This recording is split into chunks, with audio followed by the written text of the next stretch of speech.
જોઈ રહ્યા છો ગુજરાત લોક ફરિયાદ ન્યૂઝ।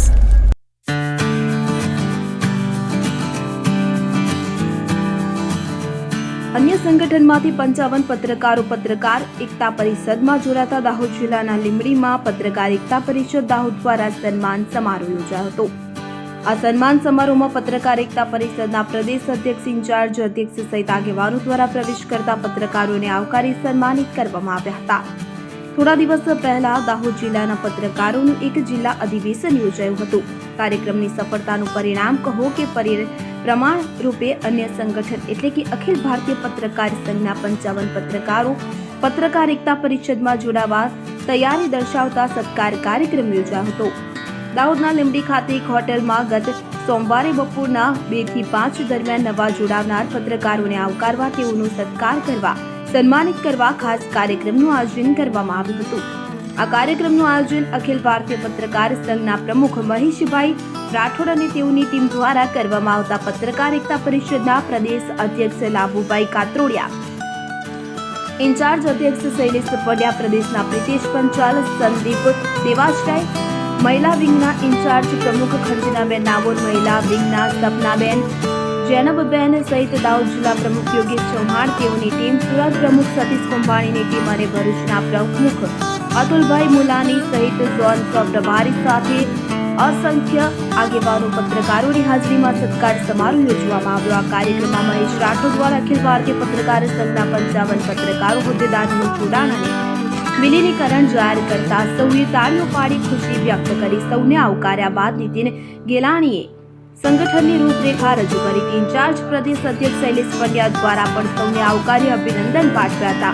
મહિલા વિંગના પ્રદેશ ઉપપ્રમુખ કે જે ઇન્ચાર્જ પ્રમુખ તરીકે જાહેર કરાયેલા તે ખંજનાબેન ડામોરે પત્રકારત્વ લોકોને સદાય મદદ કરે છે અને સમસ્યાઓ સામે લડવાનું એક લોકોની સમસ્યાના ઉકેલની દિશામાં કામ કરવા આહવાન કર્યું હતું।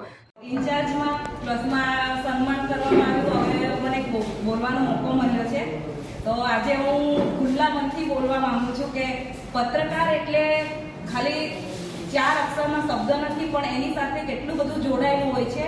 જ્યારે આપણે કોઈને અન્યાય થયો હોય ને, કોઈ સ્ટિંગ ઓપરેશન કરવું હોય તો પત્રકાર રાત દિવસ એક કરી દે છે, ખૂબ જ મહેનત કરે છે અને એનો કોઈ એવો ધ્યેય નથી હોતો કે ભાઈ આ કામ કરીશ તો મને પગાર મળવાનો છે। વિધાઉટ પગાર ઉપર પત્રકાર પોતાનું તનતોડ મહેનત કરે છે, ઉજાગરા કરે છે, ભૂખ તરસ ગમે તે જવું હોય તો પગપાળા પર ચાલીને આપણે જોઈએ છે યુટ્યુબ પર કે પત્રકારો કેટલું સાહસ કરીને આગળ વધે છે। તો આપણે પત્રકાર એકતા પરિષદ આપણો આ શબ્દ કે ઝાંઝી કીડી સાપને તાણે, તો આપણે એક સંગઠનમાં રહીશું તો આપણને કોઈની તાકાત નથી કે આ પત્રકાર આમ છે તેમ છે, આપણને કોઈ ઇન્સર્ટ કરી ના શકે। આપણે સંગઠનમાં જોડાયેલા રહીશું તો આપણું એક મનોબળ છે કે ભાઈ હું આ ધ્યેય ઉપર જઉં છું તો મારી સાથે એક આખું સંગઠન છે, એટલે હું ક્યારેય પાછળ પડું નહીં કે હું પીછેહટ નહીં કરું અને એવા ધ્યેયથી પત્રકાર તાકાત કરીને આગળ વધે છે અને એનું જે ખરેખર અન્યાય થતો હોય તો એની સામે લડે છે। અને આ સંગઠન ખૂબ જ મોટું છે અને મારું તો અહોભાગ્ય છે કે હું આ સંગઠનમાં જોડાઈ છું। ટૂંક જ સમયમાં મને આટલું સન્માન મળે છે અને સ્ટેપ બાય સ્ટેપ હું આગળ વધી રહી છું અને દાદાના ખૂબ આશીર્વાદ છે અને બધા પત્રકારોનો સપોર્ટ અને સહકાર છે, એટલું કંઈ વિરમું છું। અસ્તુ, જય હિન્દ, જય ભારત।